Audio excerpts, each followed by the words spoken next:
A Via Sacra é uma antiga tradição da Igreja Católica que remonta ao século IV, quando os cristãos se dirigiam em peregrinação à Terra Santa. Como muitas das nossas tradições católicas, a Via Sacra pode ser rica, profunda e repleta de sentido, principalmente pelos diversos encontros de Jesus no caminho do Calvário. Que tal aprofundarmos mais sobre esse assunto? Então venha comigo em mais uma boa conversa.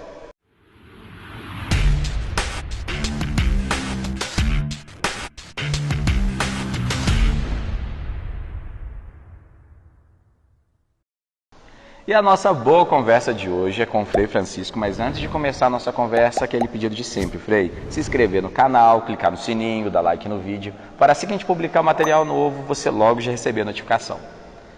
Frei, nesse período quaresmal, é muito comum as pessoas se reunirem nas igrejas, junto da comunidade, normalmente até na sexta-feira, para realizar o exercício da Via Sacra. Aí eu pergunto ao senhor, o que é a Via Sacra e como que ela surgiu? Sempre desde o início do cristianismo, houve-se uma tendência a ir aos lugares onde o Cristo passou. Então nós temos essa grande peregrinação aos santuários da Basílica Anunciação, a Natividade, ao Santo Sepulcro. Então todos os passos que estão relacionados à vida do Cristo sempre foram alvo de veneração. Então já se tem alguns relatos antiguíssimos que os peregrinos, quando iam a Jerusalém, percorriam estes locais nos quais o Cristo havia passado. Assim também aconteceu com a Via Sacra. Então, através desses relatos antigos, os peregrinos que iam à Terra Santa queriam percorrer os passos que o Cristo percorreu, mesmo também na sua paixão, morte e ressurreição. Então, aonde que ele foi condenado, os passos que ele seguiu na Via Crucis até chegar ao Calvário, já foram alvo então de uma certa peregrinação. Isso já desde o século II, o século IV, V, em que se tem alguns outros relatos a respeito disso. Então já se tem esse caminho em que os peregrinos, percorrendo os passos da paixão, fazem a experiência do Cristo que é condenado, que carrega a cruz aos ombros, que encontra-se com sua mãe, com as mulheres, com Simão Cirineu, até chegar ao Monte Calvário, onde então ele é crucificado, morto, e depois é sepultado ali perto também. E qual a relação disso com São Francisco? Tem uma relação, né? Os franciscanos têm um envolvimento com o início, o surgimento das Vias Sacras. Essa é uma tradição muito própria nossa franciscana também. Por quê? Desde o século XII, 1219, os franciscanos estão guardando os lugares santos. Então, já percorrendo um pouco esta tradição, e inclusive pelo fato de que o primeiro convento que nós tivemos na Terra Santa estava situado onde é hoje a quinta estação da Via Sacra. Então, nós já temos, se não me engano, em que Jesus cai por terra acho que a segunda vez, se não me falha a memória. Então os franciscanos já tinham essa preeminência de estar ali. Então eles começaram então com essas tradições a esquematizar também um processo de Via Sacra. Então ali nós temos nesse sentido, em Jerusalém, os passos que estão ligados à Via Sacra, muitos dos quais nós somos aqueles que guardamos, né? Mas também como uma forma devocional. Então, percorrer os passos da paixão do Senhor, desde a sua condenação até a sua crucificação e morte, já dentro da Basílica do Santo Sepulcro, ela se tornou então uma experiência mística, um exercício de espiritualidade que os franciscanos também foram promovendo. Basta lembrar que nossa presença lá começou em 1219, há pouco tempo nós celebramos então 800 anos dessa presença na Terra Santa. Então eles, ajudando os peregrinos também, que iam a Jerusalém, faziam essa experiência da Via Sacra, percorrendo os lugares da paixão do Senhor.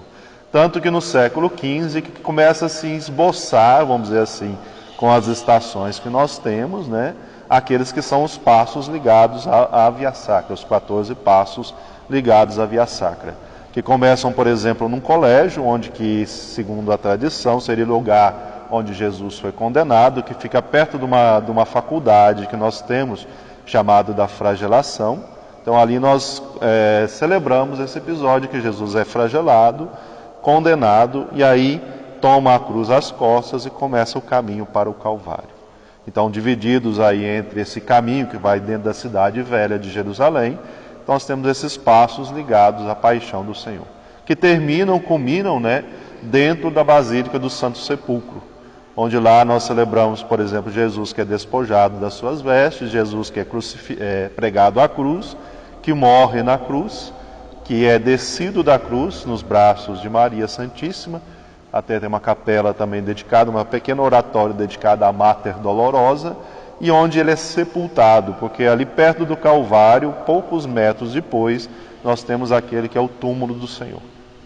E, Frei, pode-se dizer que é uma grande catequese para todos os cristãos quando vivenciam e participam de tal atividade cristã. Ali você acompanha, né, os últimos passos de Jesus.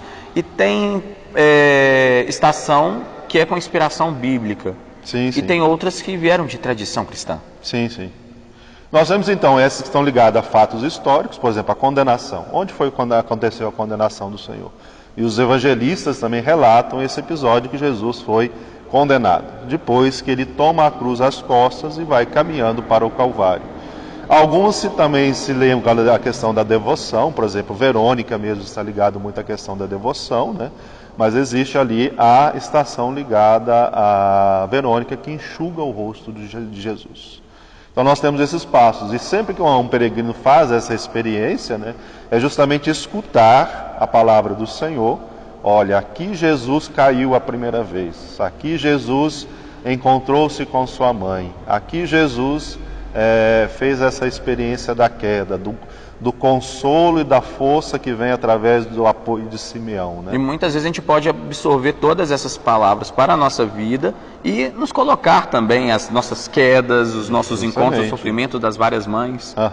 Né? E justamente nesse sentido, né? Porque o peregrino, aqui nós fazemos a nossa peregrinação aqui, esse exercício espiritual, que por exemplo na nossa São João del Rei, né? Percorrendo as capelas dos passos, né? Aquele que vai ali à Terra Santa quer percorrer o caminho do Senhor. E aqui também nós percorremos o caminho do Senhor, né? Ali na Terra Santa, de um modo muito especial, é fazer a experiência no local onde ela aconteceu, onde segundo a tradição aconteceu, né? E ali nós percorremos então, a partir do relato bíblico, com as nossas orações, é claro, também, percorremos esses passos da paixão do Senhor. E Frei, logo no início eu falei da importância e a riqueza em simbolismo da Via Sacra, principalmente dos encontros. Jesus ali, a caminho do Calvário, ele encontra com várias pessoas. Eu queria que a gente falasse sobre essas figuras que aparecem no decorrer da Via Sacra, né? A começar com Pilatos. Sim. Pilatos representando então todo o governo romano, né? Porque era a Terra Santa nessa época, era todo o território romano. É ele então que dá essa condenação. Embora os relatos dos textos bíblicos mostram também a intervenção do Sinédrio, né? Dos próprios fariseus, os sacerdotes do templo também nesse processo todo. Então nós temos que aí imaginar esse processo histórico também dessa condenação. E depois outras figuras que são muito importantes, por exemplo, Jesus que se encontra com sua mãe, um encontro amoroso daquela que gerou aquele filho, que vê também a dor dele sendo injustamente condenado, né? E carregando a cruz às costas. Uma passagem que não está na Bíblia, mas que se supõe, né? Se Maria estava ao pé da cruz de Jesus, provavelmente ela acompanhou todo o caminho junto com ele.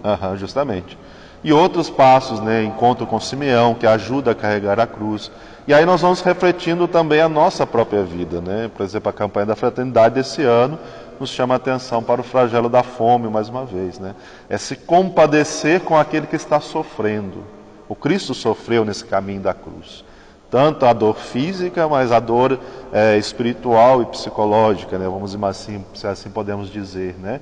Ser condenado injustamente, mas ao mesmo tempo saber, olha, eu estou fazendo a vontade do Pai. E acaba sendo por causa do reino de Deus que eu estou sendo condenado. E acaba sendo uma grande reflexão, porque tantas vezes nós somos como Pilatos, que se isenta das dificuldades, se isenta do acolhimento do irmão, e não somos como Cirineu, que não ajuda a carregar a cruz, como Verônica, que afaga um pouco do sofrimento, ou até mesmo as mulheres de Jerusalém, que sofrem na empatia de ver a dor do outro.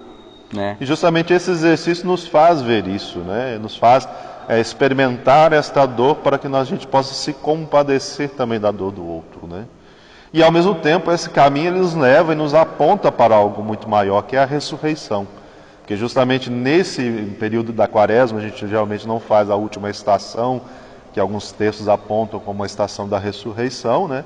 Mas a gente faz até a morte, porque nós vamos vislumbrar na vigília pascal o grande mistério da ressurreição. Ali na Terra Santa nós fazemos essa experiência, pois ir até, por exemplo, a Basílica do Santo Sepulcro, lá nós celebramos a paixão, a morte do Senhor, mas sobretudo nos alegramos com a sua ressurreição. E aí a testemunha, por exemplo, do silenciosa, mas da palavra que tem uma força, né, que é do Santo Sepulcro, o lugar, o túmulo do Cristo vazio, mas uma palavra que conforta, que faz perceber também que todo esse sofrimento ele deve ser superado para que a vida ela seja a lei máxima que orienta toda a nossa vida, a ressurreição, né? E é como nós falamos muito aqui na nossa conversa, é se inspirar na história de Cristo, mas também trazer isso para nossos dias de hoje, né? Os sofrimentos dos Cristos hoje. Sim, das mães que sofrem ao ver, não ter nada para dar de alimento aos seus filhos, daquele que ajuda o outro a carregar a cruz, daquele que se solidariza, né, com aquele que está sofrendo o flagelo da cruz, o flagelo da fome. Então, nos solidarizar, nos sermos próximos, ter o coração que vai ao encontro do coração daquele que sofre ali. E todo mundo pode realizar o exercício da Via Sacra, né? Sim, Muitas sim. paróquias têm já na programação quaresmal, na programação da Semana Santa, aqui em São João do Rei, igual o senhor mesmo falou, tem as riquezas da tradição cristã aqui, nos passinhos, tudo, mas você mesmo, ou visitando dentro da igreja que tem os passinhos, né, as estações, mas em casa mesmo você pode refletir, né? Com certeza. Inclusive a CNBB também oferece, através dos subsídios das celebrações da Via Sacra, nesse texto que nos faz acompanhar essa reflexão toda da igreja nesse momento, né? Sobretudo a partir do tema de fraternidade e fome, né? Que é o tema da campanha da fraternidade desse ano. Então é um convite para todas as pessoas neste período quaresmal. Sim. É uma atividade quaresmal. Com certeza. Né? Frei, muito obrigado por todas essas informações, essa riqueza de conteúdo para a gente e por também inspirar cada vez mais as pessoas a aproximar de Cristo. Muito obrigado. E muito obrigado você de casa por acompanhar mais uma boa conversa. Semana que vem, mais um encontro marcado. Um grande abraço, fiquem todos com Deus.